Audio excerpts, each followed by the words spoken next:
Welcome to another brand new episode of Undisputed Nerds. I am your host, your captain, Zane Tai Cho. As always, I am joined by my fantastic co-hosts, Gentlemanly Gamer. Hello, everyone in Radio Land. We're coming to you live from a Thursday night right after the premiere of certain things. And we're using new things as well. So if anything sounds different, then let us know. How are you, Zane? I'm great, thank you. How are you? Oh, I'm riding high, my friend. Riding high. It has been, well, we've had a short week here in the UK because obviously we've had for those of you who don't know, in the wider world, we've had like a public, although I think it was Labor Day in America as well on Monday. Oh, really? Yeah, but we've had a public holiday over here, bank holiday Monday, so it's been a shorter week. Felt like a longer one, but that's okay. It's fine. It's all good. I'm doing well, mate. I'm feeling frosty, feeling pepped, feeling Frosty. salt and peppery. Fulton peppery, I almost said that. What was that? What's been going on with you? All sorts. You know me, burning the candle at both ends, partying by day, at night, catching up with movies and everything else. No, he did not misspeak, ladies and gentlemen. Partying by day when he should be working. That's Zane Tai Show for you. You let that slip, mate. Jesus. Let's hope nobody from your work is listening. Yes. It's been a busy. Well, busy yeah. week. I mean, it just shows like how frazzled my brain is. Like, one thing I'm like, out partying, and then the next day suffering with a hangover and reading The Death of Justice League by Joshua Williams. Yeah, you've been telling me about this, saying that I'd really like it. I'm curious as to why, but I mean, is it because certain people I hate will die in it, like certain Flash characters? Could you not say without spoilers? Well, here's the thing. One of the covers shows you all of the sort of coffins of who's passed away. Oh, really? Yeah. What is that canon then? It's the actual people who have passed away. Yeah. They're doubling down on it, and they're not shy about it either. It's not like oh mate, when Batman died and his body disappeared, or and then Tim Drake's like he's time traveling. No, because that's not what happened. Well, there was a fake skeleton, and yes, I do know. Yeah. Well, I mean, yeah, I guess technically you are right. He got hit by the Omega beams and then went through time. So yes, technically you are correct. I thought the body was real though. Like, it was a real body. It's just it wasn't his soul wasn't actually dead. It was traveling through time, wasn't it? I think so. That's how the Black Lanterns and oh god, this is getting off onto a nerd talk already. Yeah, we're going down a rabbit hole. Yes. So I will say this. So for those of you who have tuned in this week to hear our opinions on Moon Knight, we are aware it has finished. However, we are going to be doing a special show next week with another podcast called The CU Show. You can look them up on the tube, on the podcast. They're out there, and we'll be doing a full review of Moon Knight with them next week. So what are we doing this week, Zany baby? This week we will be giving our review, our opinions, our reactions for Doctor Strange in the Multiverse of Madness. Wow, that was close. Do you know what the problem is? I've been saying Doctor Strange and the Multiverse of Madness for ages. Yeah, it's in the Multiverse of Madness. Yes, it is in the Multiverse of Madness.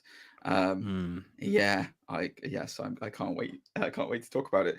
But before then, what do we always have, Zany baby? What do we always have? What's our regularly recurring segments?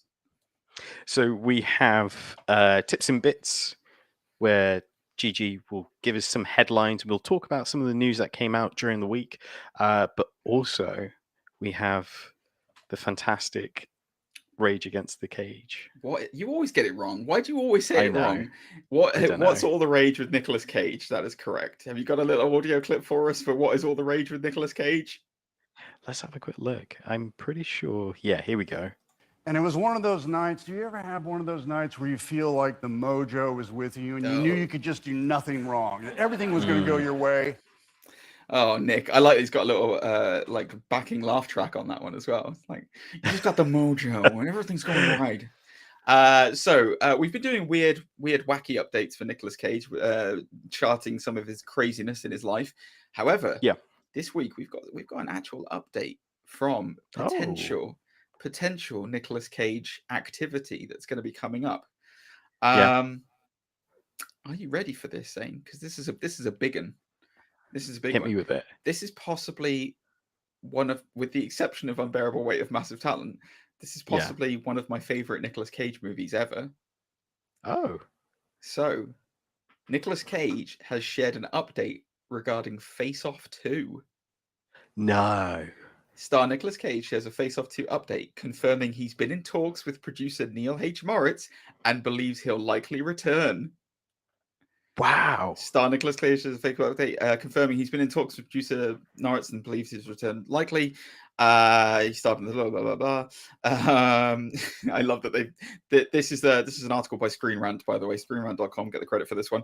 While speaking with comicbookmovie.com for his acclaimed meta comedy The Unbearable Weight of Massive Talent, Cage offered a Face Off 2 update. The actor revealed that he's been in talks with the producing team behind the upcoming sequel, namely Neil H. Morris, and believes his return for the new film is likely.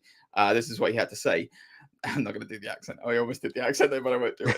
There have been some phone calls with Neil, who I enjoyed very much working with on the first Face Off. He's one of the true great producers in Hollywood, and they have been making some calls. The other ones, like National Treasure, their priority was a TV show, and Godspeed to them, but maybe Face Off. So he's turning his face up at National Treasure, but it looks like he's getting his face off for Face Off 2. Your reactions, Zany baby? Oh man, that's exciting. We will see more Castor Troy, I assume. Yeah. Didn't he die? Yeah, he did. Okay, thanks for confirming that. I didn't want to sound silly then, but yeah, he did. He did. What I really hope this means, and I may be influenced by something that happened tonight, but we'll talk about later. But what I'm hoping, zombie Nicolas Cage. That's what I want to see. Performance of a lifetime. As long as he holds a choir girl's ass and does a sex face again, then we're all great. That's all the thing you want in a film. What about Travolta though? Do you think Travolta will be back? Look at that. That face. I don't really know. I suppose that's the point with Face Off, isn't it? You can take your face off with anyone. It doesn't have to be John Travolting. It could be anyone.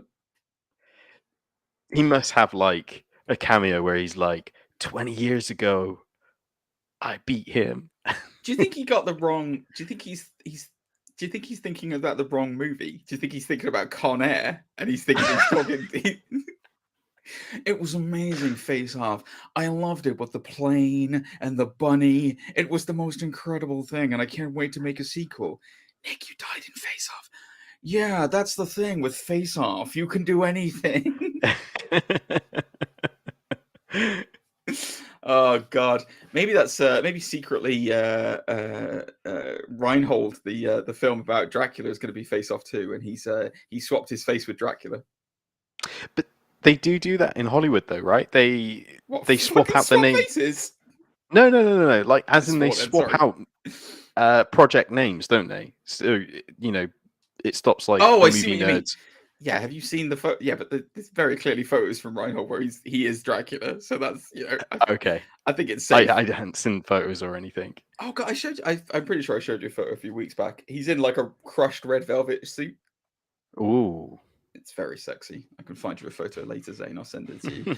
But no, good news, man. Good news that he's probably going to come back for. I think he was the best thing about Face Off. To be fair, he really was. So I'm excited. I'm excited to see him back. So should we get into tips and bits? Yeah, hit me with some tips and bits. Do you want your little intro? Go ahead. Yeah, you ready? Bits, tips and bits. Come on, everybody, it's tips and bits. There you go. Ridiculous. Just absolutely ridiculous. Little jingle. All right. So Zany baby, we've got our usual craziness of Marvel, DC, and other. What do you want to hit us with first, or what do you want me to hit you with first? Even Hit me with other. hit you with other. All right, this one's a weird one. This is a really weird one. So, StarWarsNews.net are reporting that there has been a very interesting casting addition to the Obi-Wan Kenobi series. Oh, really? So apparently, according to them, Red Hot Chili Peppers founder and bassist Flea has a mystery cameo role in Obi-Wan Kenobi. What? Yep, apparently he's joined the cast of Obi-Wan Kenobi in a mystery role a few weeks away.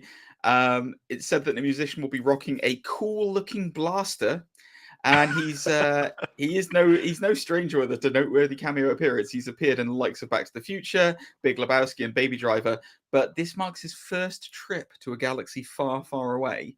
Wow. So, Zane, let the speculation begin. Who do you think Flea is? Do you think that he'll get the same treatment Simon Pegg had, where he's like in some sort of weird alien mask? Where is Ugnar Plop? Oh, that would be incredible, wouldn't it? I really hope so.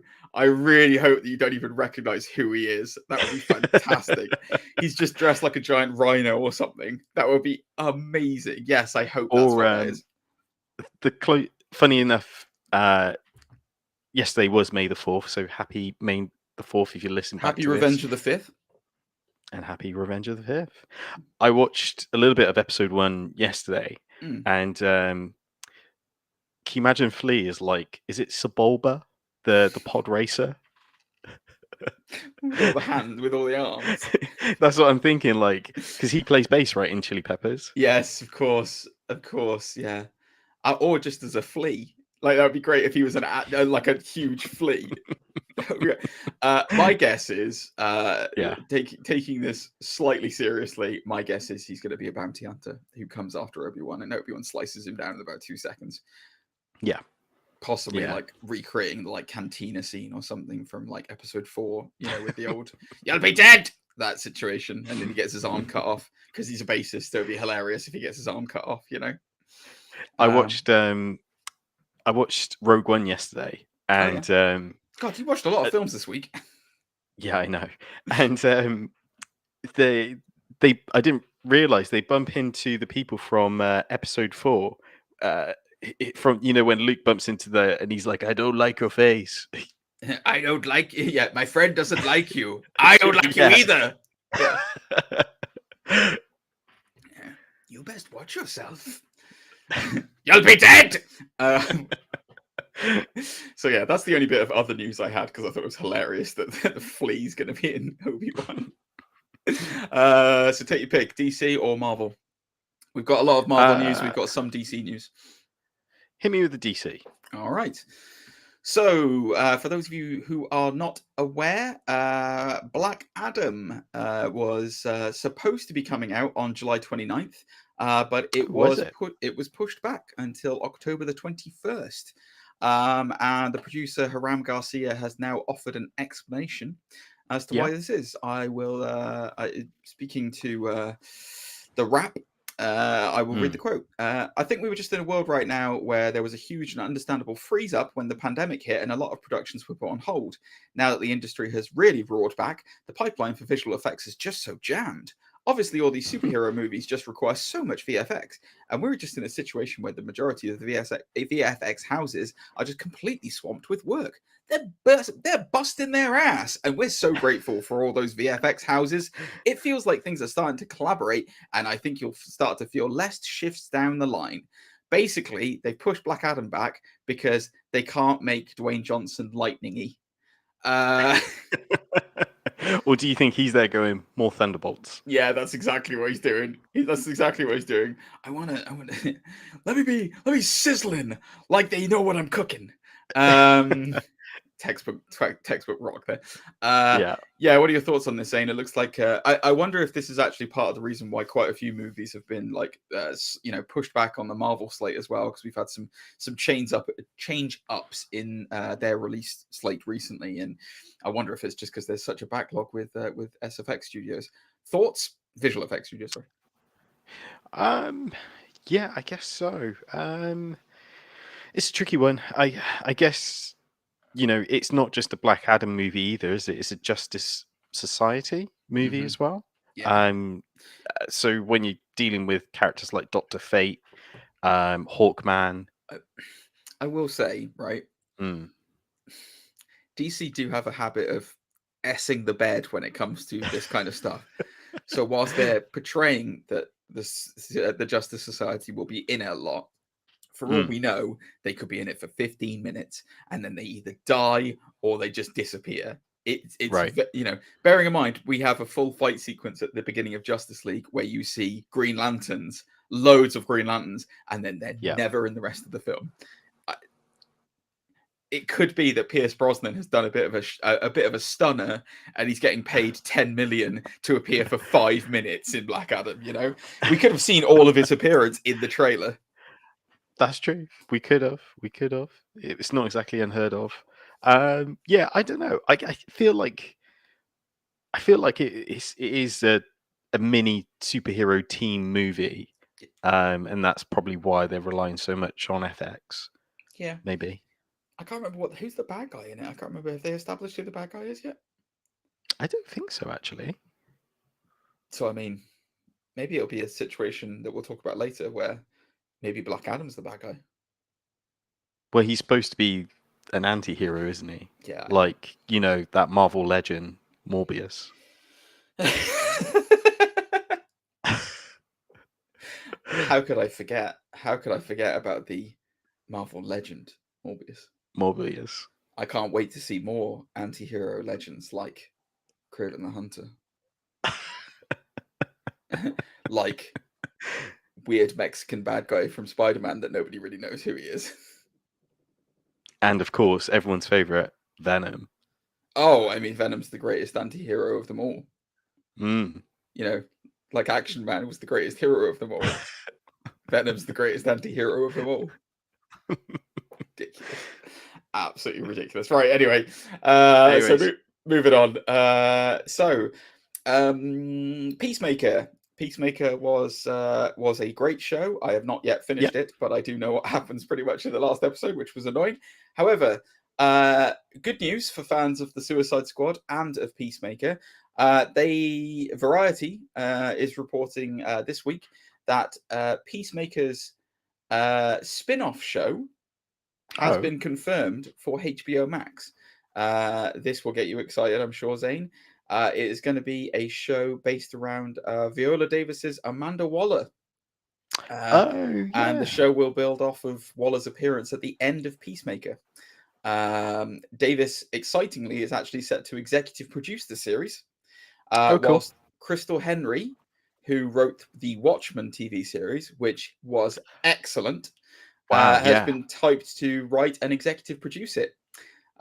James Gunn will also executive produce alongside the extended universe vet Peter Safran. Peacemaker is going to get a second series as well, so there will be an upcoming second season of Peacemaker. I didn't know that. Yep. And yeah, this for me, fantastic news, absolutely great news. And I'm not speaking for you, Zane, but I was extremely disappointed when the Suicide Squad didn't do well at the cinema, because it is a fantastic film. Peacemaker, again, I haven't finished it yet, but I've loved what I've watched so far of it. What are your thoughts on Amanda Waller? Potentially, they might be building up a Checkmate series. Would be very cool. Yeah, it would be. What are your thoughts on this? It's interesting, isn't it? Because I'm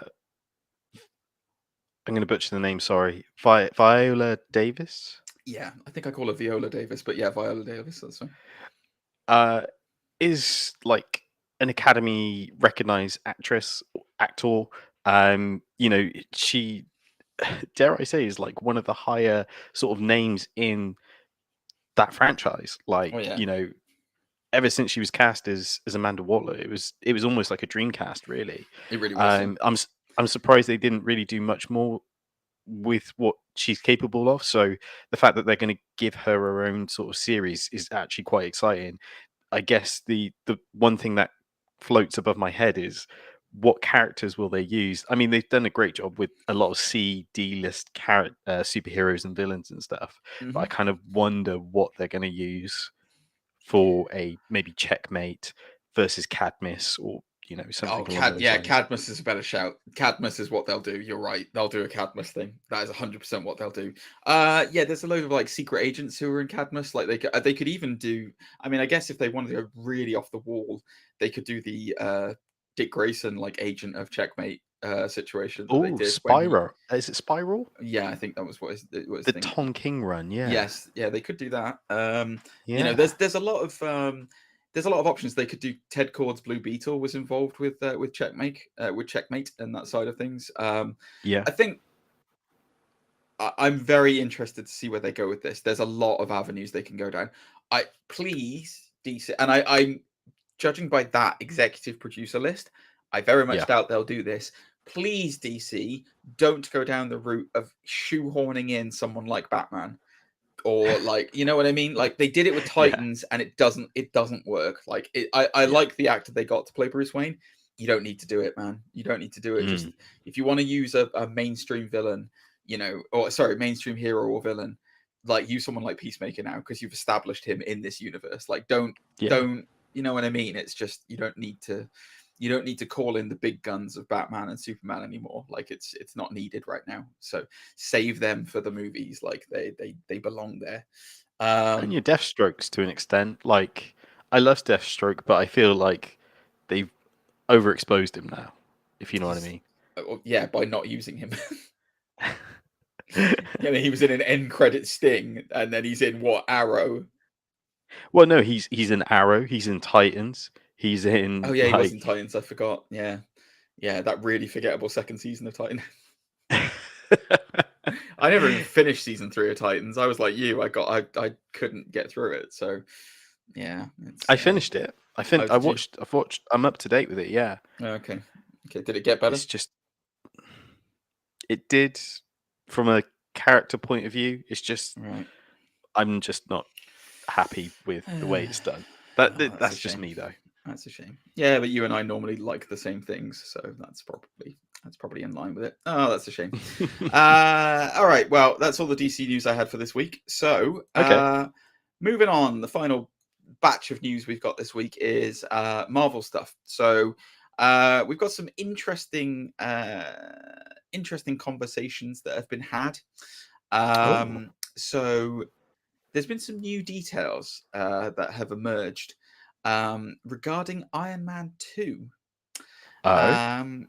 Now, there is a site called Vulture, and they've shed some light this week on why Marvel Studios ultimately shifted its focus away from the story of Iron Man 2 being focused around Tony Stark's drinking problems and Demon in a Bottle storyline. Oh, wow. So I will read this quote out because this is a good excerpt. Thank you, comicbookmovie.com, for this excerpt from the article because it's a good little quote from the article. So I'm reading a direct quote. That storyline, Demon in a Bottle, remained intact long enough for production designer Michael Reaver to design a toilet for Iron Man to puke in. But it was ultimately scuttled before principal photography by studio suits concerned an alcoholic Iron Man would derail overseas marketing and depress sales of toys and merch. Susan Downey, Robert Downey Jr.'s partner and one of the producers, pushed back against the plotline too, out of concern for her husband's health. Ah, right, okay. So, twofold this. Sounds like one, obviously the well-documented history of Downey Jr.'s addiction problems came to the fore, although I'm not sure whether I don't know enough about serious addiction issues to comment or anything like that. I wonder if it would have pushed him over the edge with that. I do question that, but I can understand her wanting to look out for her husband's mental health.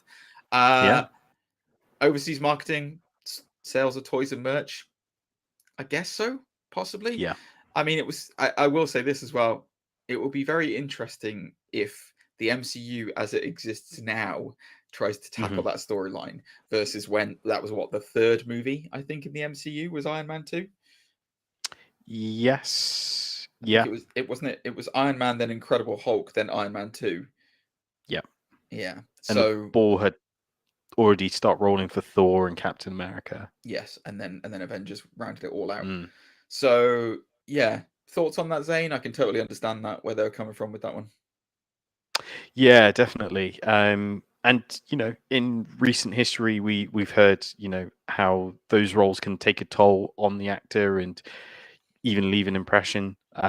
So for example, Ben Affleck had to walk away from the Batman because it was a bit too taxing. So yeah, I think it's fair. I think if you really invest into a character and if you really inhabit the role, if you have had problems in the past, reliving some of those problems can trigger stuff in your mind. And it's there's always, acting is always putting on masks, but there still remains the part of you that's you inside there. So Absolutely. yeah, it's difficult.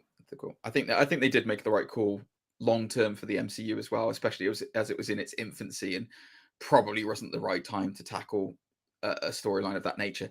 I think they could have probably tackled it in Iron Man 3, to be perfectly honest with you. I think they probably could at that point, because it would have been, I personally would have liked to have seen that, because you could have had the situation where after his experience through the portal, he turned to drink to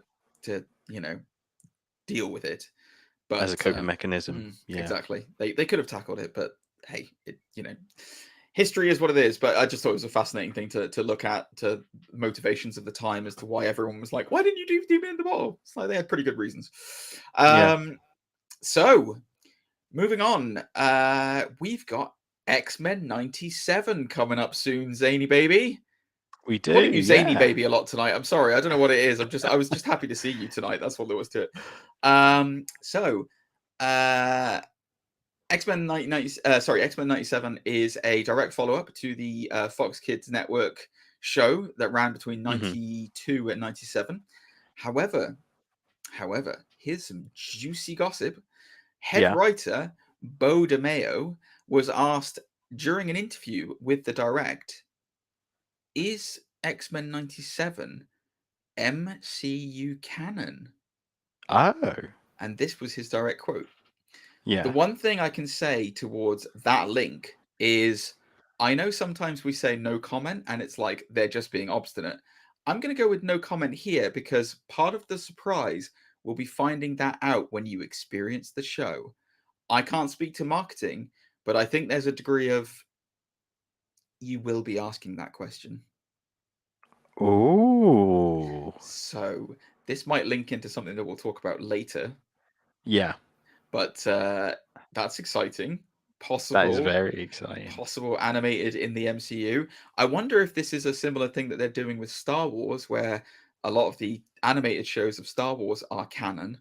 And obviously we know that What If is canon. Is this now going to become a recurring thing for Marvel, possibly in a similar format to Star Wars? What are your thoughts on that, Zane? I think it's a good idea. If they're unwilling to tell certain stories, or if there isn't, budget or whatever reason that they can't tell those specific stories, just animating them gives them the opportunity to explore that avenue, really. As you said rightly, what if, let's be honest, we probably wouldn't have got a movie of What If, but a TV show, yeah, I can see that. And look where we are. We got an animated TV show of it. So, it makes sense to me. I mean, What If was the perfect format for that as well. Like, it's the perfect format for a TV show. But, oh man, yeah. I mean, yeah, I like this a lot.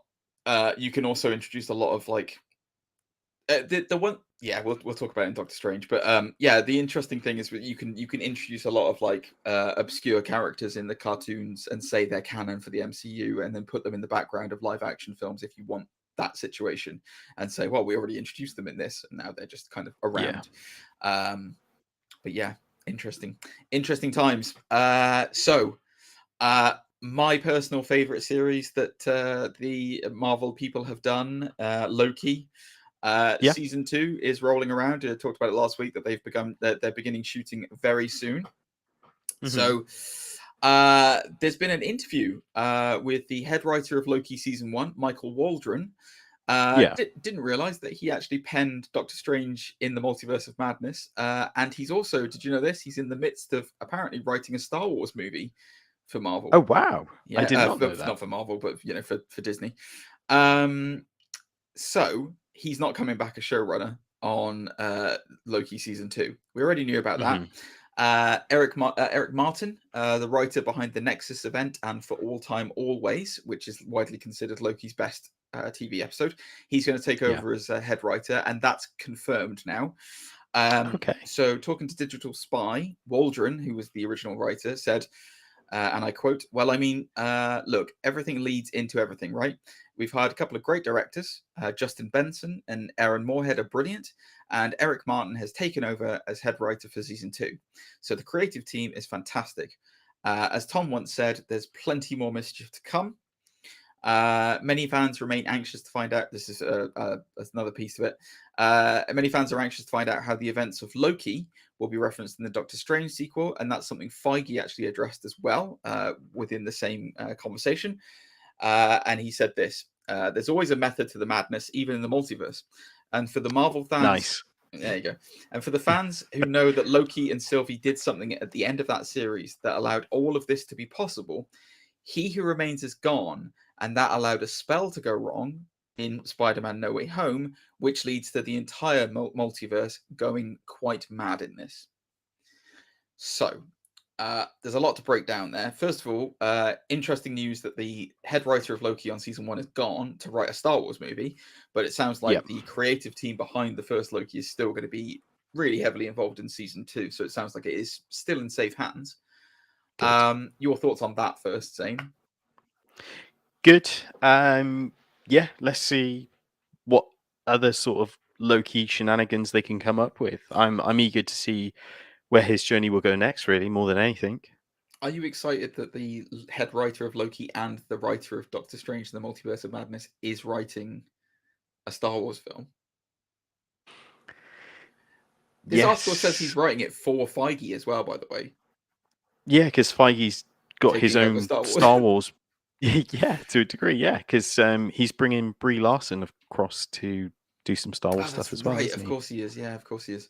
Yeah, I hope he writes. There's a book called Death Troopers, which is about there's a virus that gets released on a Imperial Star Destroyer, and it turns all the stormtroopers inside into basically glorified zombies.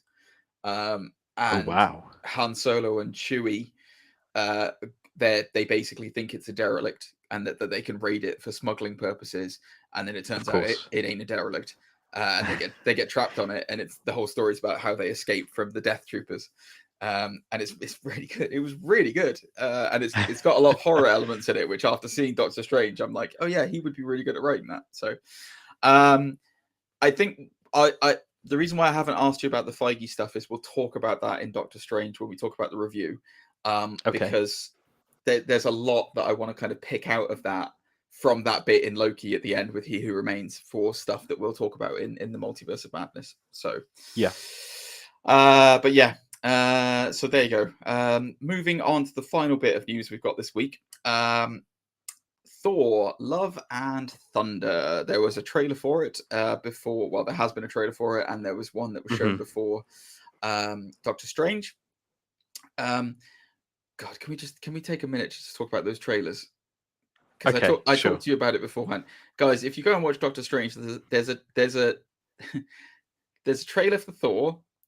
There's a trailer for Top Gun Maverick and an exclusive clip from Top Gun Maverick, and then there is a trailer for Avatar, something about water life thing. What is it? The Water of Life. The Way of Water, maybe? Or is it the Water of Life? I thought it was the Water of Life or something. The Way of Water, yeah. Oh, the Way of Water. Yeah, it's so memorable. Like that whole, I said to you beforehand, that whole trailer run is basically like because the world revolves around me, obviously, Zane. Yeah. I'm the center of the universe, clearly. They basically went, Oh, this is a summer of films Gent won't want to see. That's what this is, with the exception of Thor. I mean, are you excited about any of this? I know you and I said I will say that Maverick did pique my interest a little bit, but like, are you really interested in Avatar? No, and God, thank God, I can keep doing the show. It's as great as it looks. The thing with Avatar that I didn't enjoy the first time round is it felt like just a retelling of Pocahontas. Pocahontas? Pocahontas. Well, they may as well call it that, and then they'll still make $1 billion. Yeah. Which, you know, I'm all for an adaptation and stuff, but I don't. To me, it felt like it was just sugar coated. Like, you know, this is groundbreaking storytelling and an experience, and I'm like, no, it's not. I No, personally, it's not. no, really, Zane. I personally, I loved Avatar when I saw it the first time. You know, Did you really? Okay, I get it. The story was amazing. You know, it was incredible. When it was released in 1994 as Fern Gully, it was fantastic. I loved that film when I was growing up. But the James Cameron film Avatar was poo. I was not a fan. Sorry if you liked it, guys. If you liked it, fair enough. Everyone's entitled to like what they like. You know, you can enjoy whatever you want. But I did not like Avatar, and I am, you know, clearly I'm in the minority because it's the highest grossing movie of all time. Thanks for re-releasing it 5 times, James Cameron, in China. But you know, it's it should be Endgame. I'm calling it right now. It's not fair that Endgame is not the #1 film in the world because James Cameron re-released Avatar in China. That's the only reason. Curse you, Cameron. And look, for those who listen to the Undisputed Anime Podcast and start calling me a hypocrite, and I'll give you a little context.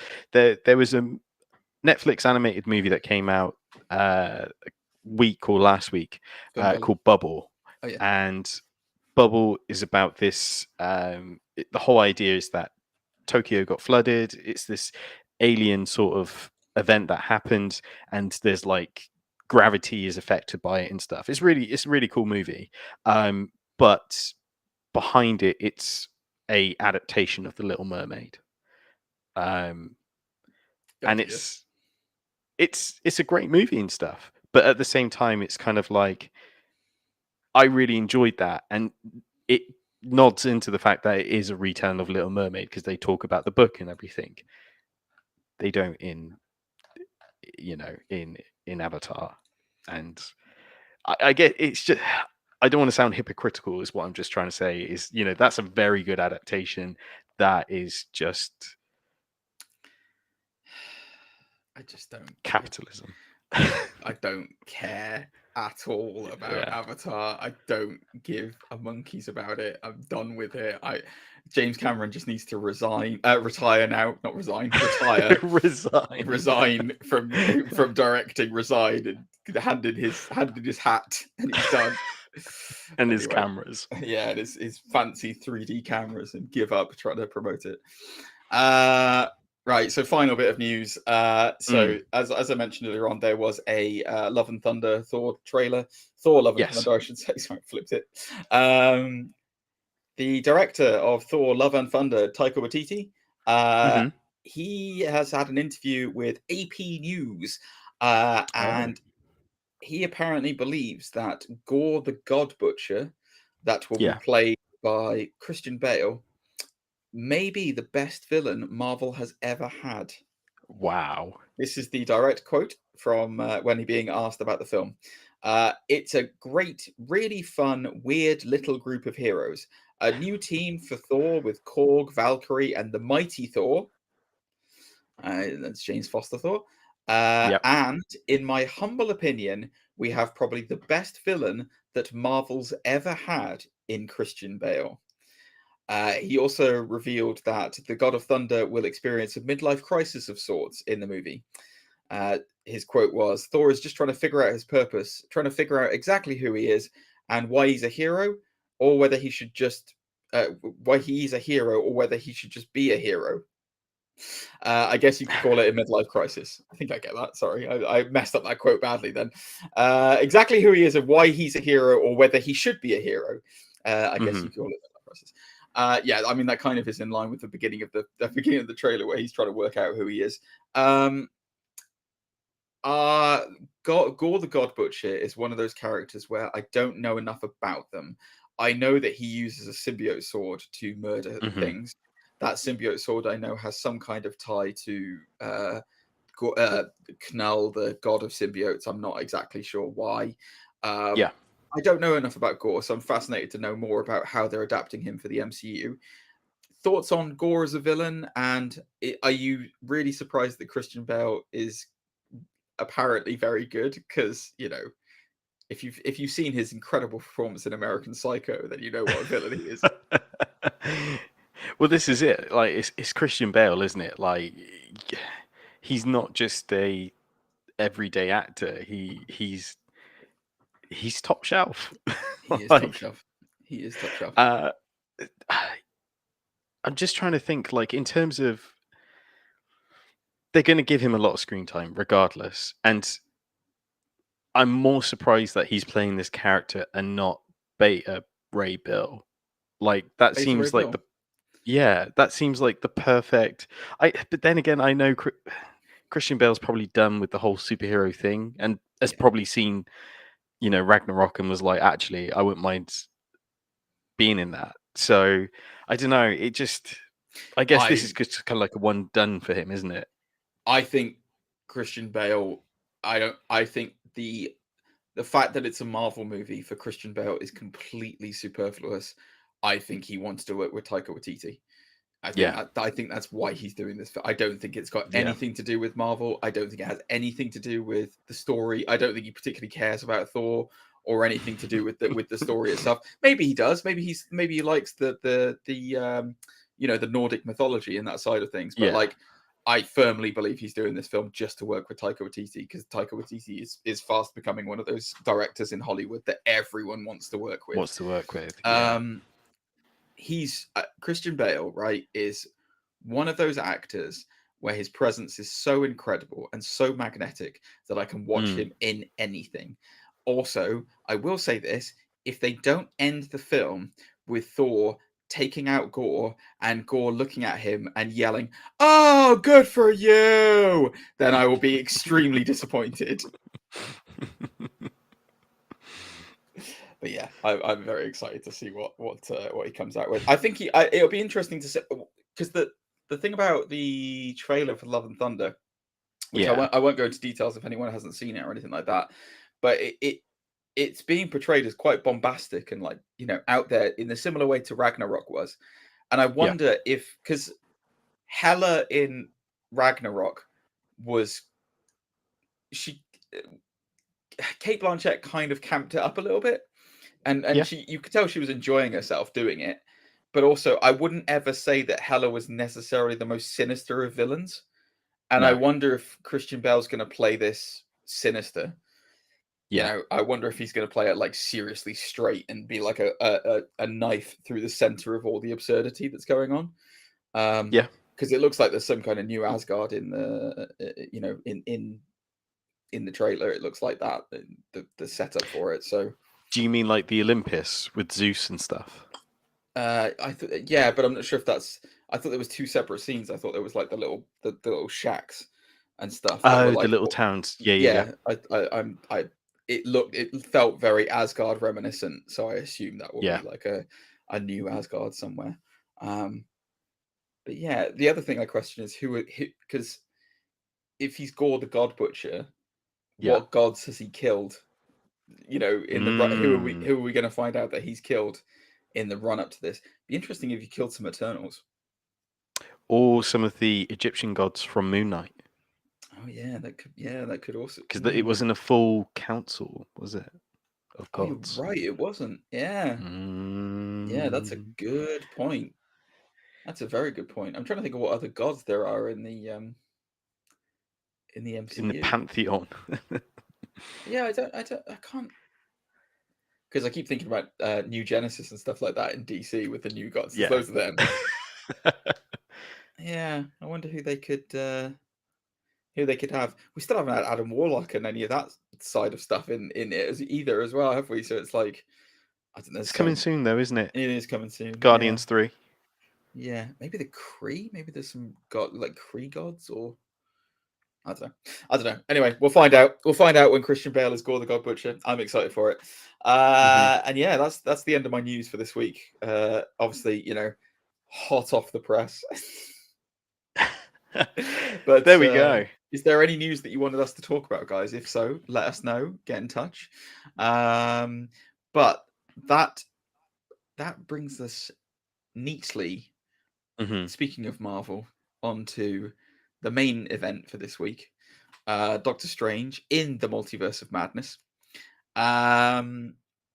So, Zane. Yes. Reports are coming in that Sam Raimi's mind-bending sequel has conjured 27.2 million on its opening day in 20 markets. Wow. It's not open in North America until tomorrow. So we've officially seen it before the Americans have. So that market is France, Germany, Italy, Japan, and Korea. It's made 27.2 million just on its first day. They are the ticket sales are pacing only 4% behind Spider-Man No Way Home. So that is a very good sign. The film is currently expected, this is big, it's currently expected to make between 160 to 180 million over this weekend. Right. So it's supposed to nearly make 200 million in its first weekend, which is very big. It's been confirmed that it won't be granted a release in Saudi Arabia or China, which will impact its global total.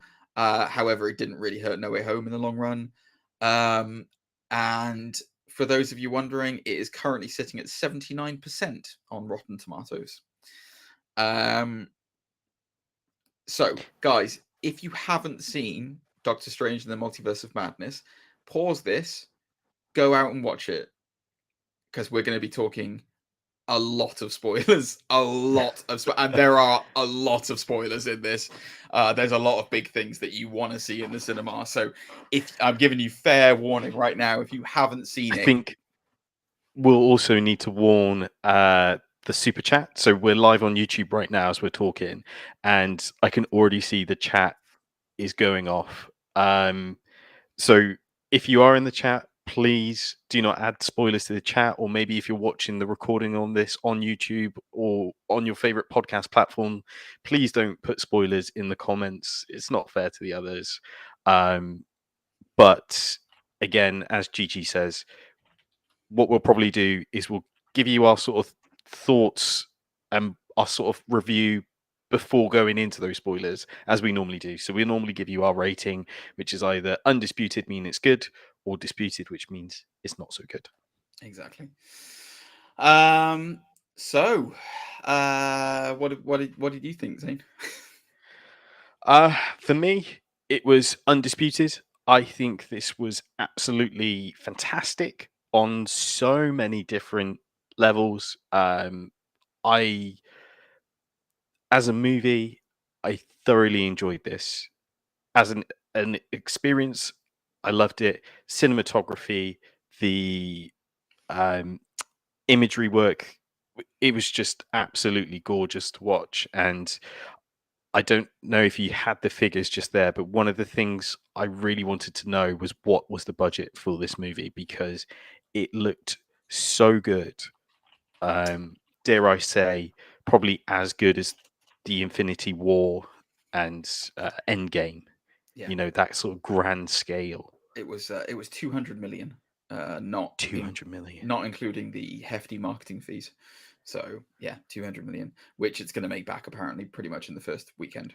So I could see that. Yeah, it's incredible. Yeah, I agree with you. So as far as this is concerned, as far as this film is concerned, without spoilers, I thought there were some plot holes, which I were glaringly obvious, which we'll talk about kind of when we get to the actual spoiler part of it. I thought it was really good. I am like you. I extremely enjoyed it. talking visually for a minute. So Yep. I thought that you are correct. I've read an interview with Feige before this where they said that this was the first Marvel movie for a long time where they actually really focused on the 3D. Because one of the things that they appreciated was that the origin movie for Doctor Strange, the story was a little basic and a little flat, but Sure. visually it looked fantastic with the Mirror of Universe Yeah. and all this other kind of stuff, and they wanted to expand on that. They definitely did with this. Like, this was a visually gorgeous film that really did, like, sometimes I will say with the 3D, it kind of blended in a little bit towards the end where I was kind of like, I don't know whether that's a good sign or a bad sign. I didn't really notice the 3D. Yeah. Some of the stuff, you know, towards the beginning, what we've seen in the trailers, like the fight he has with the Shumagorov-esque tentacle monster, which is in the trailers, guys. That was very like visually stunning, and the 3D looked amazing in that. Later on in the film, some of the other fights were kind of like it kind of all just looked a bit kind of non 3D and a bit samey, but I don't know whether that was just me getting used to the 3D and you know, having it I established. see what you mean. Cinematographer wise, I don't know whether you noticed this or not, but like, so this film was directed by Sam Raimi, who is famous obviously for The Evil Dead, but he's also famous for Spider-Man. Most famous probably for Spider-Man. I don't know whether you found this or not, but like the way that he shot New York at the beginning, like that. So there, you know, in the beginning of this film, without spoilers, Doctor Strange is going about his business basically and being Doctor Strange in his day to day, and like the way that some of the establishing shots of New York and like the aerial shots, even there's a sequence on the side of a building in this film which was really reminiscent of like the Dr. Octopus fight in Spider-Man 2. And like it all just looked really visually like, I was like, oh, that's a Sam Raimi like superhero movie. Like that looked exactly like his vision of New York in Spider-Man. And it was kind of nice to see. It's almost very, the color palette is really like enhanced for like almost like he's trying to make it that kind of like hyper real comic booky feel. And I it was really striking to me where I was like, am I watching like a Spider-Man film or a Doctor Strange film with that? That's really wild. As far as performances are concerned in this, I think Benedict Cumberbatch is he's always great as Doctor Strange, and he is at the moment, I would argue, he's probably the figurehead of Marvel behind Spider-Man. He is the one that seems to carry, because interestingly, Star-Lord seems to have taken more of a back seat now. I don't know whether that's just due to Chris Pratt's controversy in life or whatever however you want to look at it. But like, Cumberbatch is the most reminiscent of Tony Stark and has the kind of weighted charisma of Tony Stark. You know, obviously nobody's ever going to replace Downey Jr., but it just feels to me like he's more of a leader of the MCU than anyone apart from Spider-Man maybe at this point in time. I get the same feeling as well. At the end of this movie, I was like, they've pinned him as the figurehead, like you said. Like also, this. Yeah, I don't know whether you noticed this with this film as well. Again, I won't talk about spoilers, but we will in this soon. He feels much softer in this film, and I don't mean in terms of like power or ability or anything like that. I mean in terms of kind of personality. Like he's way more gentle and kind in this film than he was in the other. Like, you know, we're well past the mark, so I can swear now. But like, he was a dick in some of the early movies. Like in Doctor Strange 1, he's an ass. Then in Infinity War and Endgame, he's not really likable. Like he's you can respect him because of how talented he is. Sorry.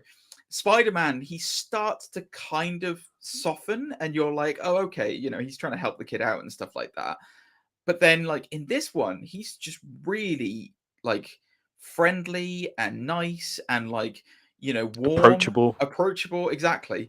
And it's like it is I don't know whether it's just an evolution of that character and a shift now, but you can tell that they are really focusing on making him likable, you know, to the point where it's like, oh yeah, this is a guy I can root for. Like this is somebody who's really, really, you know, I would want to see. I don't know whether they did that because they also wanted to make the other Doctor Stranges, variants, spoilers. I don't know whether they wanted to make them look harsher or what, but like, yeah, I thought he was great.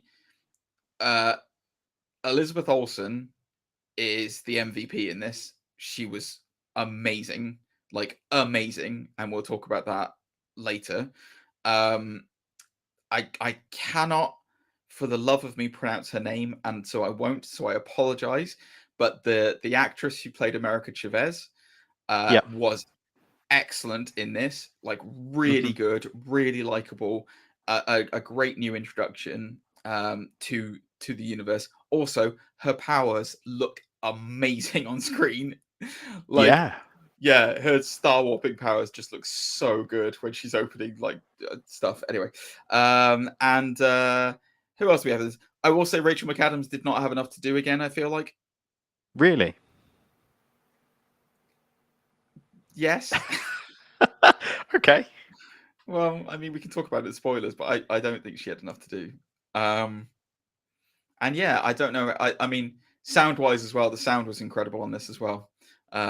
Like the noises that from the like universe bending stuff, like when they were the sound effects. Yes, the sound. Yeah, exactly. Not so much the music.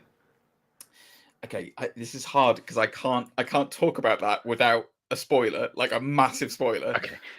Do you want to lift the spoiler embargo now? Yes. So guys, spoilers. Okay. This is spoilers, right? Music was. Yes. The bit when I was like the bit that got me the most impressed in this film was when there is a fight sequence that happens towards the end of the film between Doctor Strange and a Doctor Strange variant, and the fight is literally magic musical notes. And they play a symphony when they hit each other, and it was incredible. I was like, that was like, honestly, like that was probably my most impressive fight sequence. That and the Kamatage fight was my most impressive fight sequence. I was absolutely loving that fight. It was just so well done.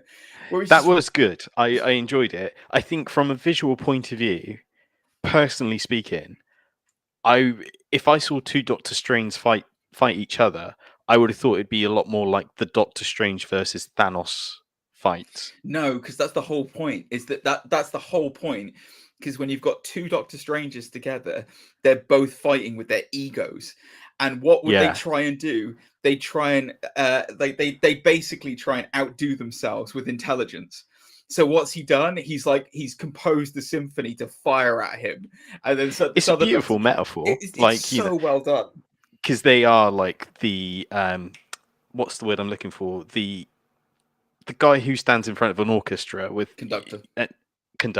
They're the conductor of their own sort of music, aka magic, in this sort of scenario, which is beautiful. It's just it was such a great idea as well, just to have like, he's looking around for stuff and then he just pulls out magical musical notes, and then the other Doctor Strange turns it into a coherent chord that he then fires back at him, and it just goes back and forth until it's just this mess of noise that just explodes. And I was like, that is so well done. It was brilliant. Like it was really well visualized.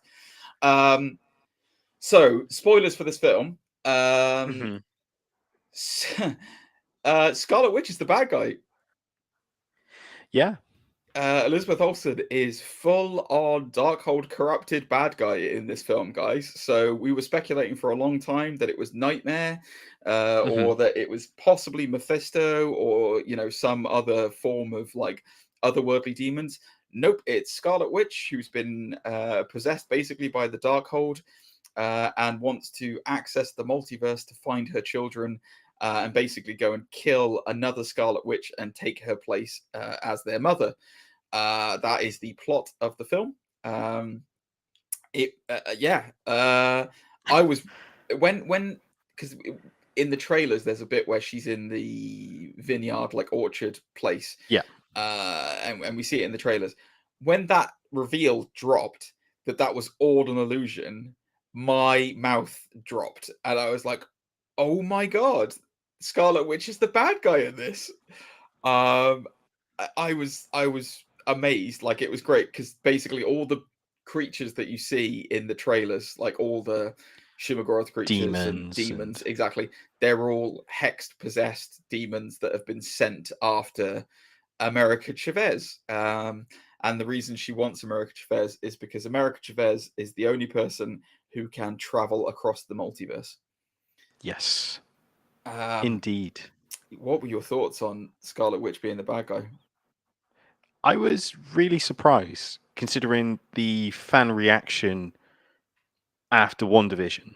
After WandaVision, Wanda's profile had been elevated, tenfold. She suddenly become people's favorites, and rightly so. She's a great character and stuff.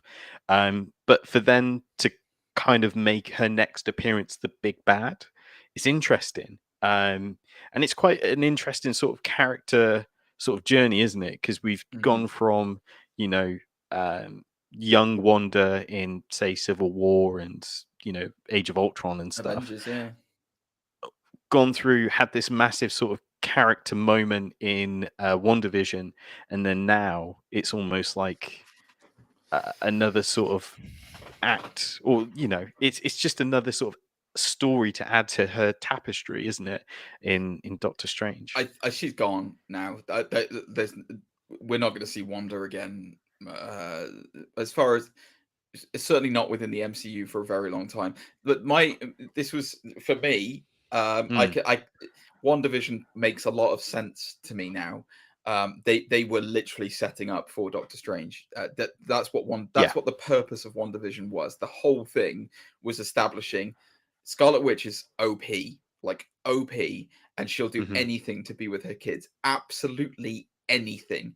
And she's completely unhinged to the point where she would, possess an entire town to get what she wants, and it was the stepping stone towards her going big bad.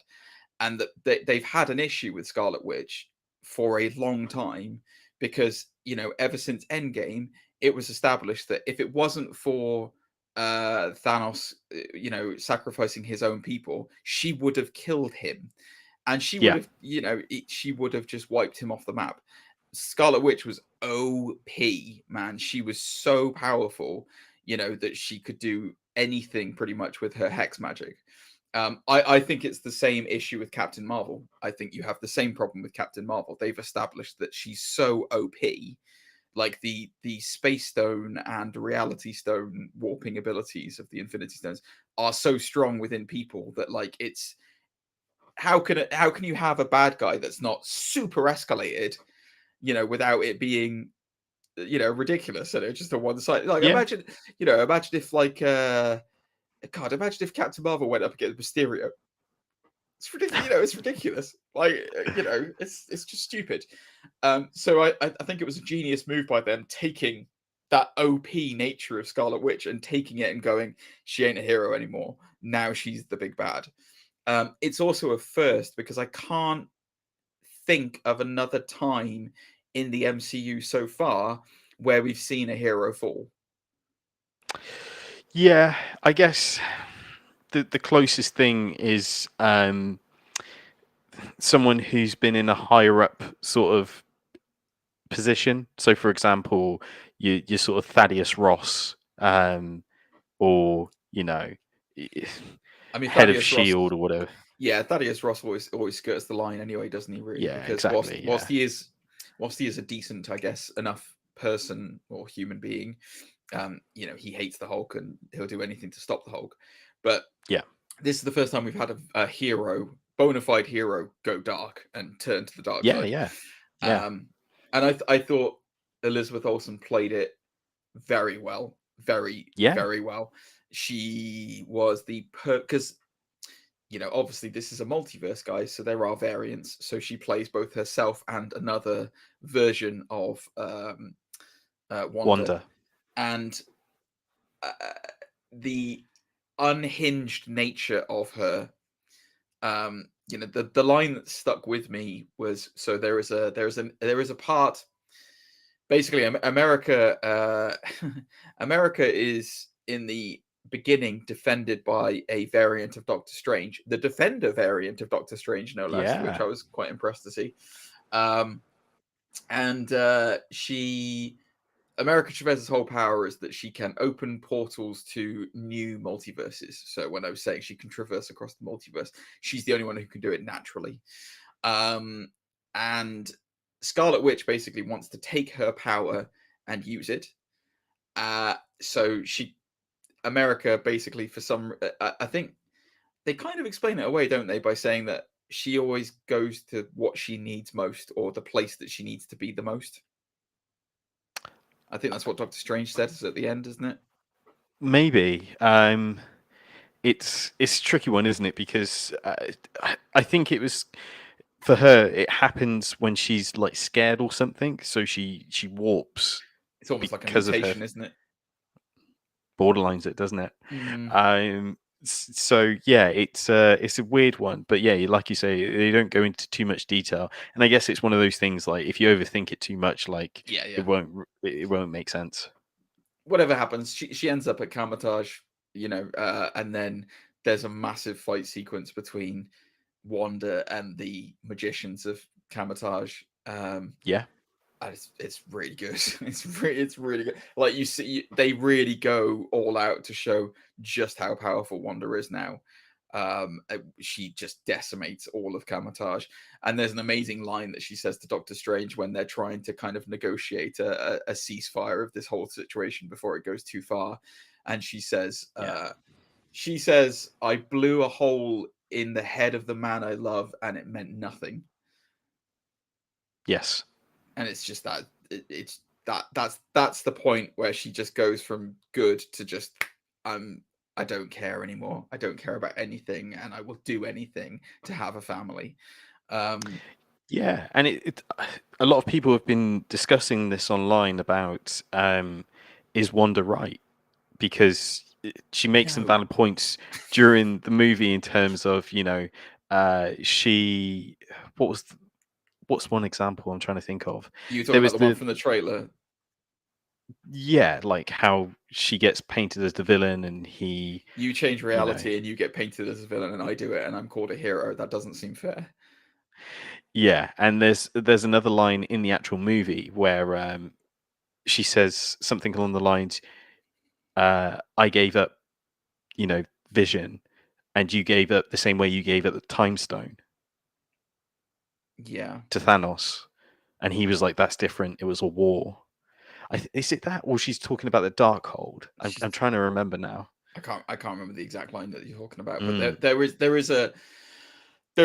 it's a good point you raised, because at the beginning of this film there is a burden that Strange is working with, because he's meeting people who were part of the snap, who were ashed during the snap. Yeah. And they openly ask him, was there really no other way than to have me lose 5 years of my life and have people I care about die whilst I was gone? And he's like, no, there was no other way.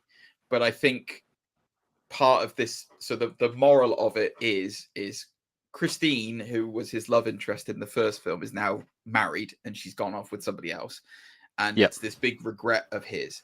And she said that one of the reasons why she could never love him but always respected him was that he always has to be the one holding the scalpel.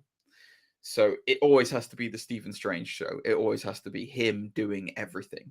And if you look back on it, that's kind of what happened with Infinity War. It was all about Doctor Strange. Like, nobody else had the answer apart from Doctor Strange.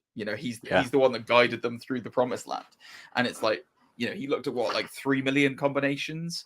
What if it was 3,000,005 was the different one where nobody had to die? It's a good question. I think this film was a lot about him growing as a character. As we talked about earlier on, he's a lot softer now, and he's more open to possibilities. And then we see the maturity of that in the final kind of segment of the film. So I don't think we should go through plot by plot, bit by bit of this film. But we'll say they definitely solved the problem with Scarlet Witch. In the end, she's gone. I don't see her coming back anytime soon. Which is funny, because she signed a new multi-year contract. Has she really? No way. I didn't know. The only way I can see that happening is if Speed and Wiccan, the kids, if they come into it as like young Avengers, and then she's like there as a mother figure, or playing an alternate reality Wanda. Because I don't see where this version of Scarlet Witch can go. Do you know what I mean? Like it just... And be redeemable. Yeah, exactly. She murdered so many people in this film, and like really horribly as well. She just wiped them off the earth. You know, if you like, I suppose we should get onto that, shouldn't we? Yeah. When America and Stephen Strange realize they can't beat Wanda, they basically reality hop. Oh, the other person we haven't spoken about in this, actually, we should talk about and spend some time talking about Wong. Wong is great in this. Wong is awesome. And yeah, he's still the Sorcerer Supreme. It's interesting. But I guess in this one, we see him as a Sorcerer Supreme and what a Sorcerer Supreme could be, sort of thing. I guess so. Yeah, I will say this: they still are really like, they still are establishing Wong just got it by default, because throughout this whole thing, Wong is a backseat to Stephen Strange. You know what I mean? Like Stephen he's clearly the far superior magician. He's clearly got more powers, you know, up the wazoo than Wong does. But Wong's so tenacious and rambunctious and won't quit, kind of thing. There was a point in this where I really did think they were going to kill him off. I really thought Wong was going to die, because especially, you know, Scarlet Witch kidnaps Wong for a large portion of this film, and I really thought he was going to get snuffed during that whole part. But no, he keeps going. He keeps going. Wong remains the linchpin of the MCU. He's very much the Agent Coulson of the MCU. I was just going to say he's probably the new Nick Fury, if anything, because you know, he links Shang-Chi into the wider MCU. I love Benedict Wong. He's amazing. He's absolutely amazing. So, and he has a full-on action sequence against the squid monster in the opening, which is really cool. He does. You're right. Yeah, he does. Yeah, there's. As I said earlier on, there's a very reminiscent fight between Dr. Octopus and Spider-Man in the beginning of this, where they're climbing up the side of a building and they're wrestling, and you get to see all this kind of jazz. Yeah, it's good. So yeah, the part that I wanted. So this is super spoilery now, guys. So there is a sequence where they fall through realities. So America Chavez and Doctor Strange fall through realities, and you see a bunch of different fan servicey realities. So we see, I only caught a few of them that were really noteworthy. I saw the noir universe, so the black and white universe that's in the comics. Oh wow. Yeah. I'm 99% sure. I would like to look back on it, but I'm pretty sure I saw the 2099 universe with the Alchemix stuff in it and all that kind of corporate, back, you know, the New York skyline in 2099. We're not sure. I was talking to a friend of mine. I'm not sure whether it was a reality or whether it was a glimpse of the Savage Land.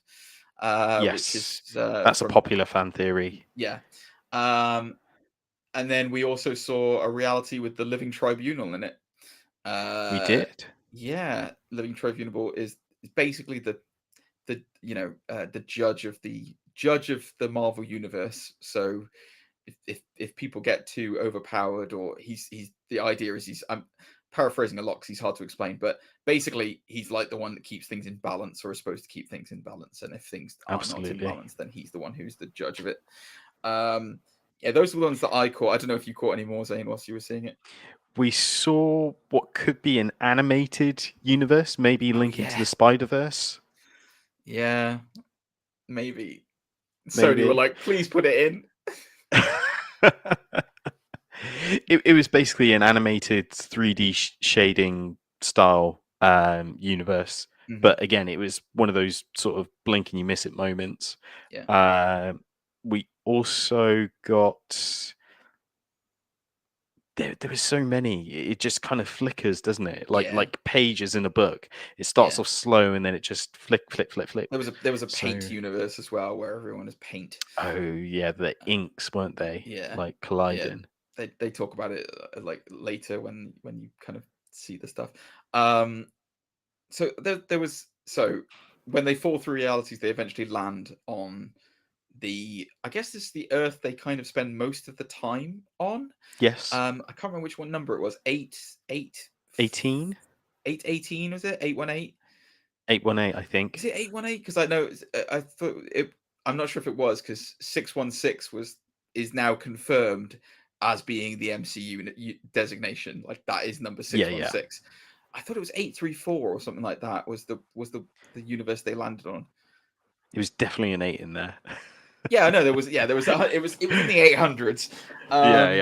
But so this planet this universe, is kind of, I guess, kind of idyllic and technologically advanced to a point. Yeah.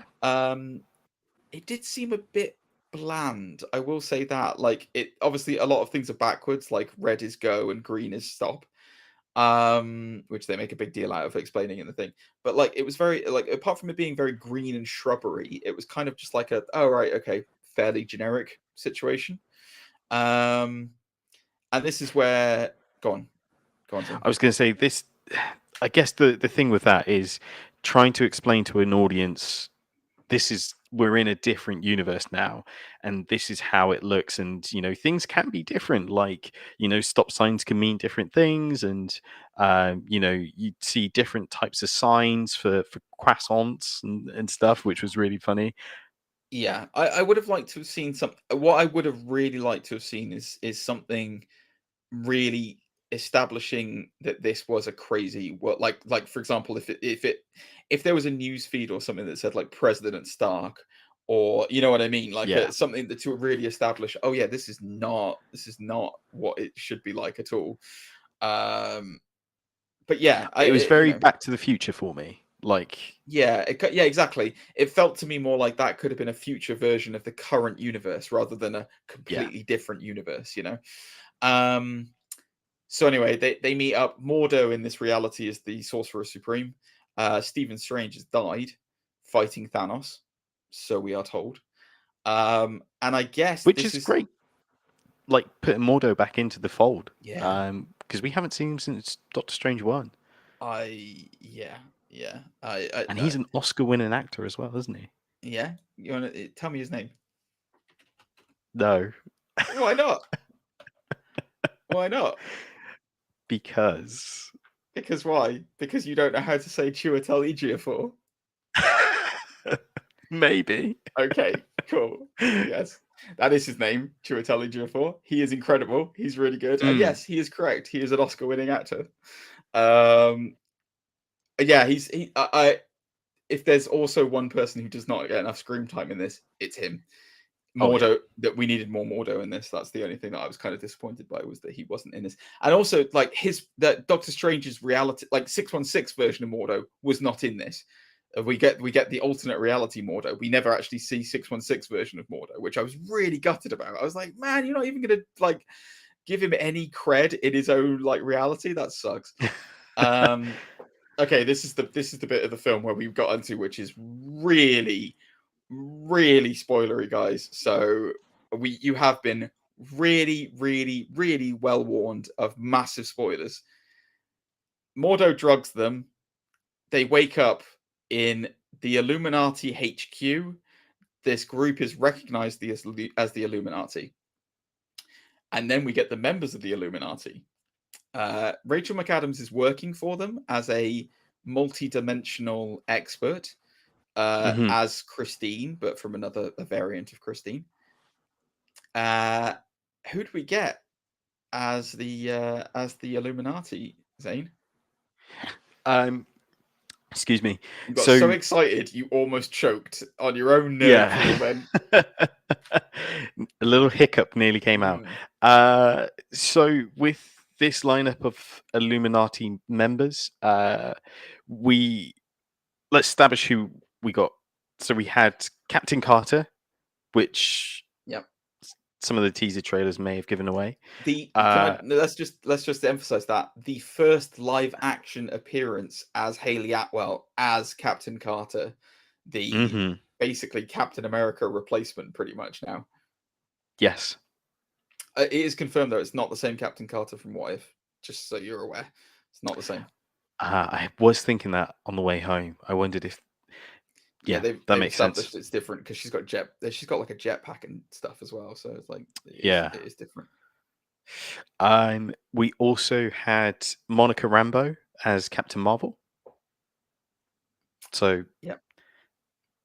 no superior Iron Man, Tom Cruise, a la Tom No. Cruise. Yeah, a lot of people were thinking it was going to be. Is it Monica Rambeau, or is it Is it Monica, or is it what's the Was that her name in Captain Marvel? Is it Monica? I thought Monica was her daughter. Oh, maybe you're right. Is Monica Rambeau? I thought Monica Rambeau was Spectrum. Drac, if you're out there, let me have a look. I'll double check. Carry on, buddy. So we also got of course, as you mentioned, Mordo as the Sorcerer Supreme. We also had Black Bolt on the lineup. Boltagar. Which was surprising because it was the same actor from the Maria Rambeau is Maria. Captain Marvel. There we go. That's who it is. Maria. Monica's her daughter.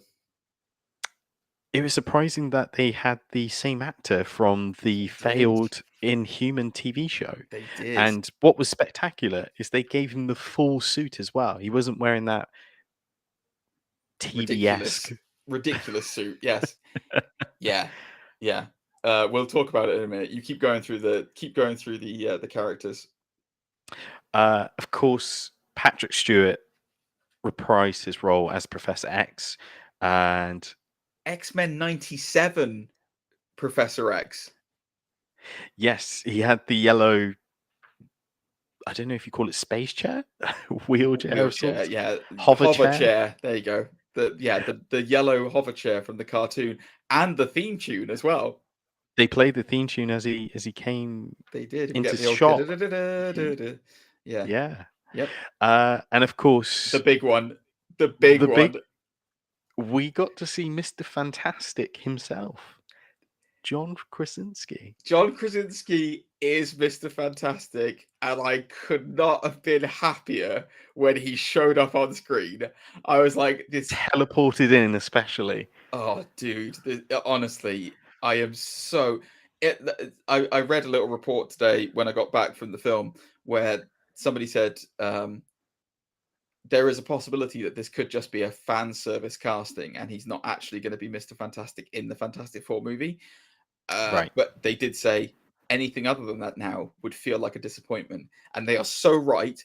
If you do not, he has to be Mr. Fantastic from now on. Like, there's no. He was so perfect as Mr. Fantastic. I was like, yes, this is exactly what I want. This is what it didn't just fit like a mold though. It was like this is a custom fit glove that Krasinski has just slipped right into.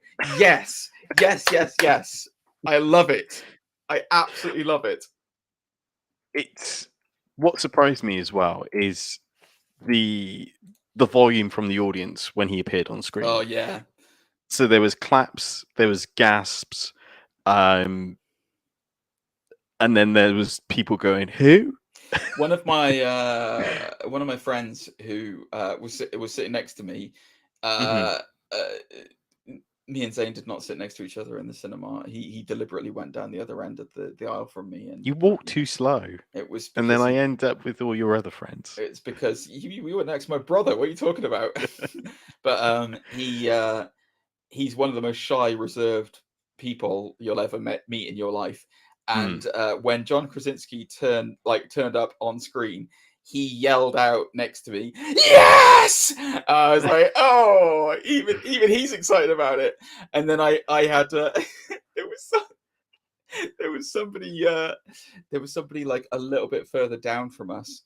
So we'll talk about this in a second, but there was a fight sequence. There's a fight sequence where some really nasty stuff happens, which we will talk about. And like in the cinema, one of the things happened, and then everyone's just like, "Oh!" And then I just hear like a guy in the most regional accent that you'll ever hear go, "Oh, that was quite gruesome."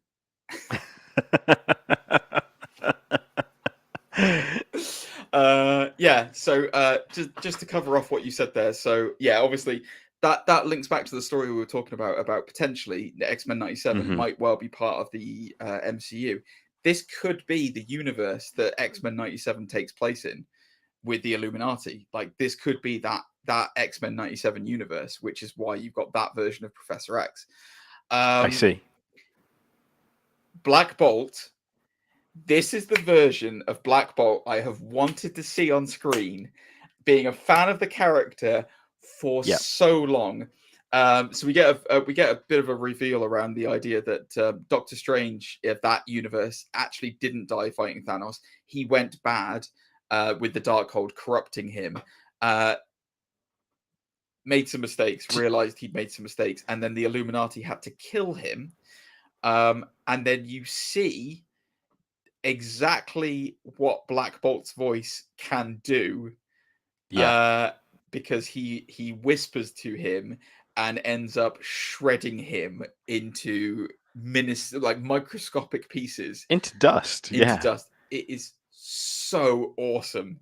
Like it's exactly what I wanted. Like it was just, I watched that and I almost geeked out more for that than I did for Krasinski, because like I just want to, I love, like I've said to you this before on the show, I love ridiculous displays of power on screen. I just love them. Like I love like the Superman, when Superman fights the World Breaker in Man of Steel. Like I still get goosebumps watching it to this day, because I just love that ridiculous force of strength. And like to see a man who with a whisper can disintegrate people, and to have that properly shown on screen as well, not like just the like stupid little thing, but like you see the full like sonic waves like pounding out, and it's just like, yes. Well, this is what I wanted to say as well. They really leaned into the visual side of those things, because, for example, when Professor X uses his telekinesis, telepathy, thank you. You see the sort of thought circles form around, that sort of like lens effect, just like in X-Men 97. Yeah, that's exactly the same visual representation they do in that. I will say that was well, there is a sequence, right, where Wanda follows, she's trying to find America Chavez basically, and it's established that in the Marvel universe, dreams are not actually dreams. You are seeing a window into a multiversal version of yourself and their existence and what is happening. And the Darkhold that Wanda is using can give you the opportunity to dream walk into somebody else's life in another dimension. So Wanda dream walks into a version of herself and proceeds to wreck the hell out of everything.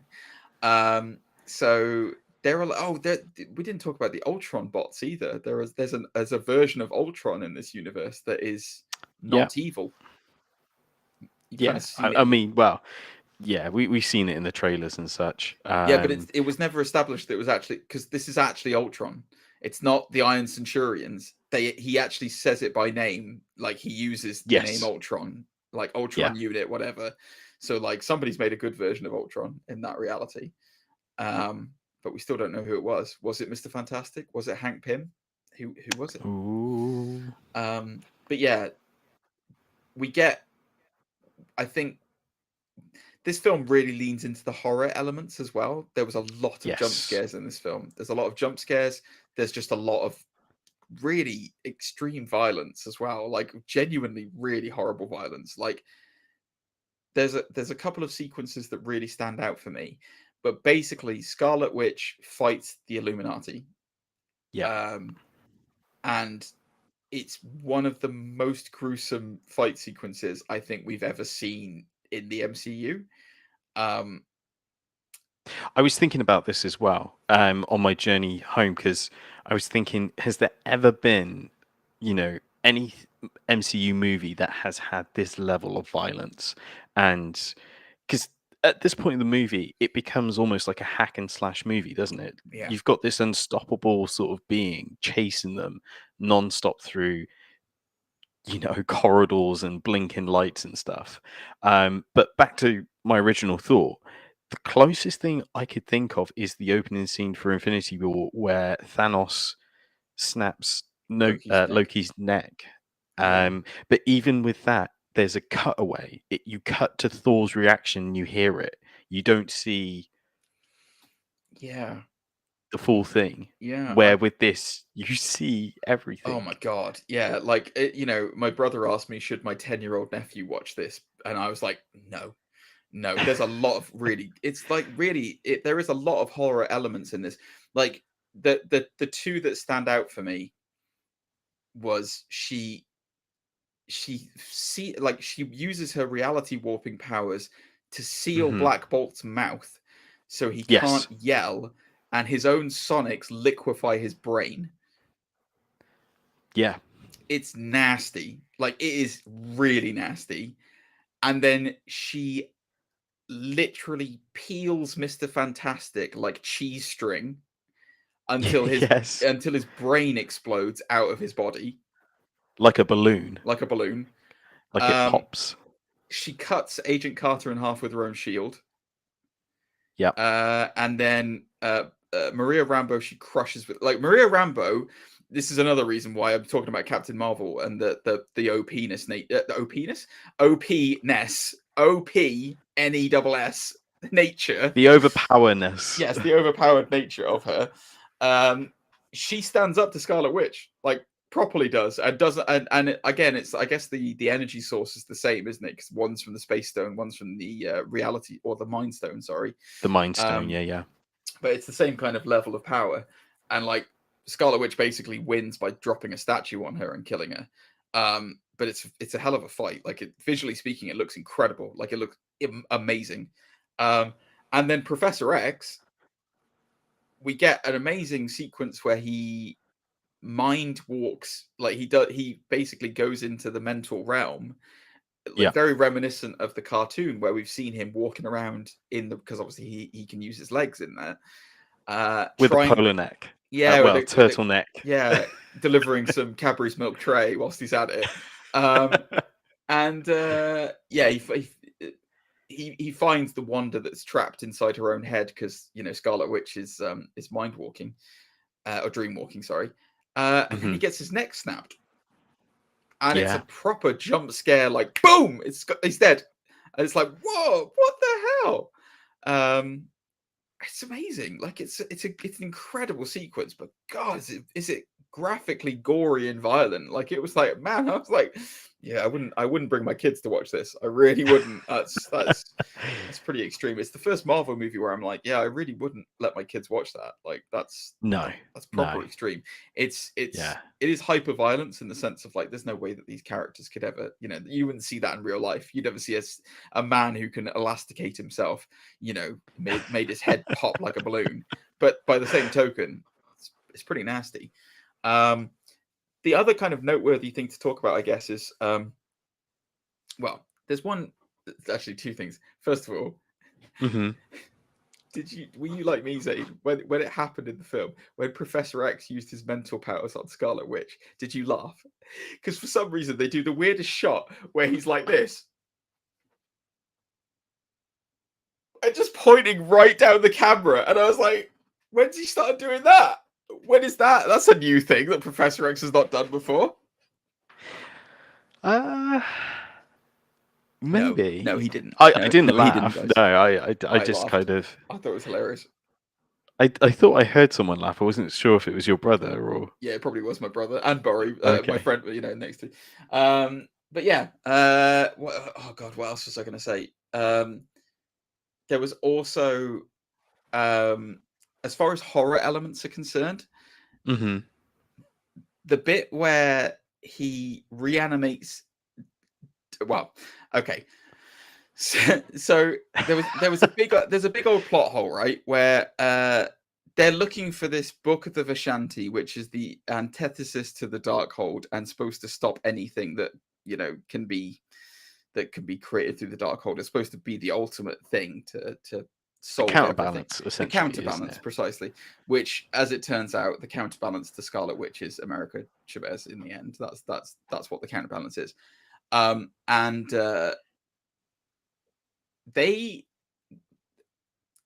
hijinks, and then Scarlet Witch manages to kidnap America Chavez.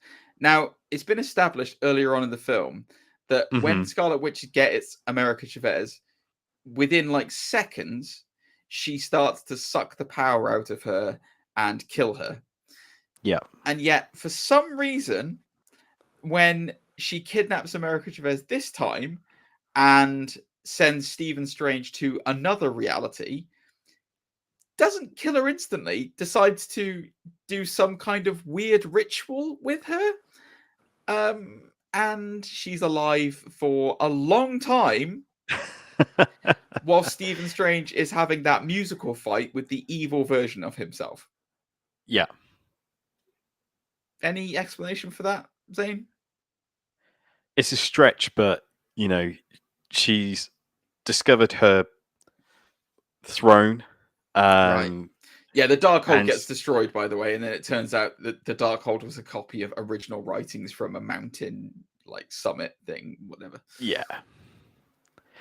So I just assumed, like, maybe things are slightly different this time. Like, you've got to read some wall text. You've got to, also preparations. Before she was like, I'm just going to suck the power out of her. Now she's Right. thinking, oh, how do I control it this time? Maybe there's something more to it. There's this whole room dedicated to me to do this thing. Maybe Yeah. I need to take my time, find out what all this room stuff means, and everything else, because I want to jump to another dimension to get my kids and stuff. Yeah. Maybe Yeah, that makes so much sense. I mean, if I was in that situation, that's what I would do. I'd be like, whoa, this room is all about me. I've got my prize. Let's take my time. Let's make sure I got all my research papers with me. Yeah. I'm well prepared. Candles, wine, really set the mood. I don't want some weird demons after me, because I want to get this right first time. No messing, no shenanigans. That is a good point. So there is this temple that she's in that seems to be devoted to her, and the foretelling of her becoming Scarlet Witch and ruling the multiverse. They do mention Chthon, or I can never say the name. Chthon, who is is a dark demon of the Marvel universe, who basically is, I believe he's actually responsible for Scarlet Witch's powers in the book. He's a very big bad. Like, he's a very, very big bad. He rules one of the dimensions. I can't remember which dimension it is in the comics, and like, they mention him by name in the show, which I thought is a big deal, because they haven't mentioned Mephisto, they haven't mentioned Nightmare or anyone else, but they specifically mentioned this guy, which leads me to believe that potentially we're going to have some kind of involvement with him, maybe in a Doctor Strange 3. But we'll come on to that in a bit when we talk about the after credit sequence. I was more surprised there was no mention of, I don't know if I'm going to pronounce this correctly, Cagliostro from the first movie. Cagliostro, was that his name? I think so. Are you talking about the book of Cagliostro, or are you talking about Caecilius, the Mads Mikkelsen character? No, the dark arts. The book, as the you book mentioned, of Cagliostro. Yeah. Okay. Yeah. I don't know enough about Doctor Strange lore to know about the Eye of Agamotto and the book of the wand of the wand of Watum and all these other kind of things. But the Crimson Bands of Cyttorak. Although he has used the Crimson Bands of Cyttorak he did use them in Infinity. Yeah, and he used he did use them in this as well. And the chains as well. The chains version. The snake version as well. Yes. They did power him up in this. Like, he did do a lot more than just drop her in the mirror dimension. Although he did eventually drop her in the mirror dimension, and she just powered her way out of that as well. But yeah, the ending of this film is weird. Like, so I feel like they did rush quite a bit to kind of get to an ending. However, Stephen uses the Darkhold that he's found in other bad Doctor Strange's universe after the music fight, which is still my favorite sequence in this film. And he dream walks into his corpse, the corpse of deceased. The corpse of the Doctor Strange that's trying to defend America right at the beginning of the film. And so you've seen it in the trailer. There's like this zombie version of Doctor Strange where it's got multiple arms and stuff like that. And I guess it's like they never really established what the demons are that try and kill him or try and stop him from possessing the body of the undead. But I wonder if it was like a link to Nightmare or someone like that. You know, I don't know enough to know regarding what that. Yeah. If you guys know what that is, write in. Please let us know in the comments or you know, on any of the on any of our mailing networks.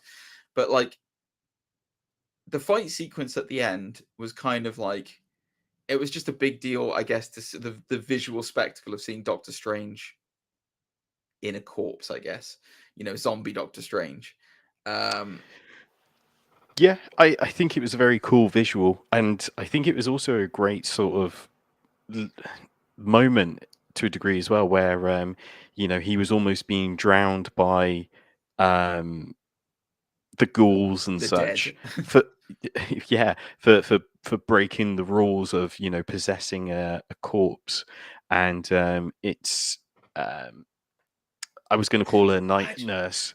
It's Christine who reminds Christine, him that he's the master of the mystic arts, and he I've just had a thought, mate. Actually, I've just thought, what if this is the MCU's introduction to the character Death? I see. Because there is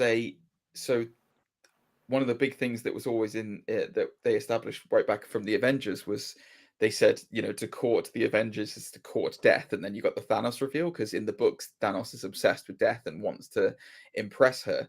There is a line in this film which one of the magicians say to Wong, where they say, "It will be an honor to court death with you again."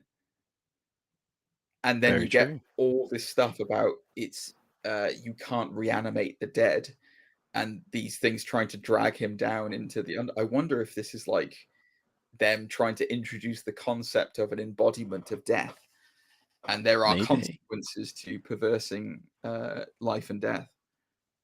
And you know, we've already, dare I say, seen variations of Heaven already in Black Panther, and the astral maybe plane even and Moon Knight. Moon Knight, yeah, I know. I knew you were going to say that. Yes, yeah. Yeah, that's I didn't even put two and two together until we were talking about it just now. But that could be the ramifications of an entity like death and trying to stop them from reanimating, because obviously she just wants everyone to die. So trying to stop reanimation of dead people, it would make a lot of sense. Yeah, long story short, America Chavez gets control of her powers, uses them to beat Scarlet Witch. Scarlet Witch realizes what a monster she's become when she's faced with the horror of her children hating her, and being scared of her, and then buries herself in the mountain. So Scarlet Witch is not an issue anymore right now for the MCU. Think she'll be back then with this new contract that you're talking about? Yeah, so it's I'm pretty sure it happened not long after the release of WandaVision, and I think as a ramification, there was a cancellation of season 2 of WandaVision, and the theory was that maybe we would get a solo Wanda movie, learning from the mistakes of Scarlett Johansson. I don't think you can do any more with Wanda's story right now. I just it's done unless Vision comes back. I was very surprised Vision wasn't in this film. I was genuinely shocked. I thought he would be in. None of the realities that she visited had Vision in it. Yeah, which is really, it's almost like it's his destiny to die across all realities, you know. But no White Vision, none of that. It was odd. Don't forget, there's going to be a Hagatha TV series. Oh God. Yeah, how could I forget? I love Catherine Hahn, but nobody needs to. Ain't nobody got time for that. So, well, I guess we'll talk very quickly about the end of the film. America Okay. Chavez is now an established hero. I assume she's going to be part of the Young Avengers when they do eventually make the Young Avengers. She's great. Yep. Looking forward to that. It makes me slightly interested to see Ms. Marvel now, even a bit more interested to see Ms. Marvel because I'm excited to see what they do with that character because they did America Chavez really well. Just before we move on from that as well, that last scene where they're together, where he goes to go back to the sanctuary and she's constantly trying to stop him to get his attention, very much reminded me of the relationship of Iron Man and Spider-Man in Homecoming. Especially how the Doc calls her kid all the time as well. Well, I was going to stick with that for a bit because I was going to say her portal opening star warping power looks amazing and looked amazing in this film. It looked so good. The way she punches open a star of reality, it looked so good. And the way they layered it as well. So it was like she was opening multiple dimensions at once, and you could see the different subsections. I was like, that's awesome. That looks really, really well done. Let's cover a bit at the end of the film. So there's this weird thing that happens to the bad Doctor Strange where he's got a third eye because of the possession of the Darkhold. Stephen reads the Darkhold. Our version of Stephen Strange reads the Darkhold to Dreamwalk so that he can save the day. And then at the end of the film, he gets the old third eye showing up. And it's clearly very painful for him. Now, Zane, are you like me?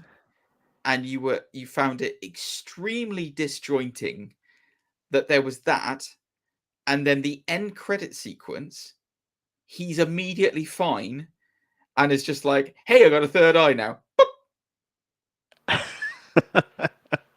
Was it just me, or was that not really weird? So, do you want to talk about the other end credits, and then? I mean, we can talk about the other end credits. The other end credits is Bruce Campbell telling us it's over. Is that what you're talking about? Oh no, I meant the one before. Oh, the one before the proper one. Yeah. Okay. So in that end credit scene, Charlize Theron is officially introduced into the MCU, and she is playing the magician Clea. I can never say her name. Clea in the comic books is Doctor Strange's paramour and his wife. They are married in or have been married in the comic books. It's really good casting. It's really good. It's very good casting. I was genuinely impressed, and I had no idea that she was going to be in this. And it came as a very genuine surprise and a pleasant one. I believe she's the daughter of Dormammu. Is that correct? Mm-hmm. And from the Dark Dimension, which makes sense because she opens a portal to the Dark Dimension and says, "Stephen, you've made an incurrence with your weird third eye, so now we've got to go fix it." And he was like, "Sure thing, let's go. I've got this third eye now, and I love it." Bing! And then his third eye pops open. Yeah. Also, great use of the cloak of levitation has different transformations in this movie. In that sequence, it was a red scarf, and then at the wedding, it was a sort of handkerchief in his top pocket. Yes, yeah. He's that was really. I really like that. Yeah, Wow. I really like those transitions. They were really cool. The third eye. I have a theory on the third eye. I'm going to walk you through this. So in the event, I think it's Avengers Assemble animated TV show, there is a couple of episodes where the wizard Agamotto fights Doctor Strange, and Agamotto has a third eye. Okay. I wonder if this is some sort of weird projection, or in some sort of weird way, like maybe Doctor Strange becomes the new Agamotto, or possibly. Yeah, possibly. My thought was, as they've already mentioned him, it could be because now that Chthon or whatever his name is has lost Scarlet Witch, maybe this is his now pathway back into this dimension is possessing Doctor Strange at certain moments, or like his new avatar, or using something. His influence. Yeah, exactly. So Yeah, no, it was. I don't think the reviews of this, from what I've read, are necessarily fair. Yeah. Excuse me. I've seen a lot of people putting it as like a 7 out of 10 and stuff like that. I think it's at least an 8, possibly a 9. It's not the best movie that Marvel have ever made. It's certainly not as good as Spider-Man: No Way Home, but it is fantastic, and the surprises in it. I'm impressed that they managed to keep both Clear and Mr. Fantastic as a surprise. Oh They yeah, genuinely that I'm surprised me. more surprised about. And Um, Black Bolt, like I know not everyone would have been like Black Bolt really, but I'm more surprised. Like, and we even did like a fan cast episode, didn't we, a couple of did. weeks back, which you can check back Yeah. on YouTube and of course on your favorite podcast platform. But I'm really surprised they managed to keep that low key. I guess maybe they even spun the whole Tom Cruise story to hide John. I think that's why they put Patrick Stewart in the trailer. I really do. Yeah. So that everyone would be like, hey, they've given away one of the reveals. It's Patrick Stewart's in it. Oh my God, that's amazing. You know, it's like, and then having Feige, because Feige said there was an interview with Feige this week where he, at the premiere, he said, I think that the trailers gave away way too much information. Wow. Obviously they don't have control over the marketing department. So the marketing department do what they want. I agree though. Yeah. The trailers did give away Yeah. way too much. Especially those last handful. Well, I had this conversation because I think Love and Thunder comes out soon, doesn't it? It's like either end of June or July. I can't remember exactly. July, when. I think. Yeah. Okay. So, because somebody was saying, "Oh, we've only just had the trailer for that." Like, that's not a very long point between, trailer and release. And I said, "Well, the Spider-Man: No Way Home trailer dropped like a month before it was going to be out, and really, for Marvel films now, do you really need to have a lot of trailers? Really? And TV spots and teasers and Exactly. You're going to go see it. Like if it's an established Marvel hero that like Doctor Strange should be, you're going to go see it regardless because it's a Marvel movie. So yeah, I don't know. I'm done with kind of lots of trailers. If it's a new character like Eternals or Shang-Chi, then yeah, fair enough. But like Doctor Strange, come on, you've seen him in like 5 films now. Yeah. I'm going to go out there and say this. I think this is my favorite Marvel movie. Really? I think this is my new favorite. Okay. I mean, it's not mine, but that's no disrespect to you. Like it. No, I know it won't be everyone's, but I really enjoyed this. This was what I wanted from a Doctor Strange movie, and maybe more. Good. So yeah, I think I really enjoyed this, and I thought it was excellent. I'm still Winter Soldier is still probably my favorite. Then I'm sorry, I'm yawning. It's very late here. I apologize. And then probably either Infinity War Endgame together because you can't really separate the two of them out now. Yeah. And then probably Spider-Man: No Way Home because it was just so well done. But this was excellent, man. This was really good. Like, there's no two ways about it. Like, I think the reviews have been somewhat unfair from what I've read. So, yeah, man, I definitely. It's definitely thinking about it, I think it's definitely in my top 5 because I love Guardians, the first one. I love Black Panther, and Spider-Man: No Way Home. Yeah, it's hard, isn't it? It's hard to. Yeah. Let's never rank them. We need to do phase 2 at some point as well, by the way. Anyway, we will, yeah. Guys, what did you think of Doctor Strange? Is it your favorite ever, or do you think it's a big pile of multiverse? Let us know. We didn't even get to talk about Paul Sam Raimi, and Danny Elfman's did the music in this as well. Oh, the film marriage that is Sam Raimi and Danny Elfman, where they just work together on everything. Yeah, I mean, the thing about it is that we did talk about Sam Raimi's direction at the beginning because we talked about the visual stylings of it. And the horror elements, we did talk about that. Like it did come up. Yeah, Danny Elfman's score was. I'm not being funny with this one, but I felt like Danny Elfman's score was very run of the mill on this one. I wasn't really impressed with the score, apart from the music fight, as I've talked about already. It was very hit and miss. Yeah. I think that Sam Raimi did a really good job carving out his niche in this, considering it's Marvel movies are so homogenized now and so just standardized that he did a really good job to set his stamp on it and say, yeah, this is what my film looks like. And as I said to you at the beginning, I could look at that film and go, that is a Sam Raimi movie. Like, it looks exactly like a Sam Raimi movie. Absolutely. So and the horror elements were there, and yeah, it all It all works. worked. I was explaining this to your brother. It works to his template designed for Spider-Man 2, where it's action followed by, something a little bit slow pace, then action. It's a constant action and effect. Yeah, the pacing's very good in this. It is very good. Yeah, which I think is really cool. I think the ending was a little rushed, if I'm honest with you, in terms of kind of that pacing, but it was really good. So yeah, go and see it, guys. Go and see it if you haven't already. It is excellent. I will probably go and see it again, just to kind of take in some more of the stuff. And there's a lot of hidden bits with the multiverse. I would like to have seen more multiversal travel and like see more worlds, but yeah, you're right there. It is, you can only do so much, can't you, when you've got to fit a lot of stuff in. But yeah, let us know what you guys thought. Nerds.undisputed. Is it nerds.undisputed or I can never remember our email address. Zane, just tell them what it is. You've got all the deets. Email address nerdsundisputed@gmail.com. Of course, you can follow us on Twitter, Instagram, and everywhere else. Of course, the links will be in description down below. Yeah. I'm on Twitch, twitch.tv/Gentleman the Gamer sometimes. I'm also on the gram at Gentleman the Gamer.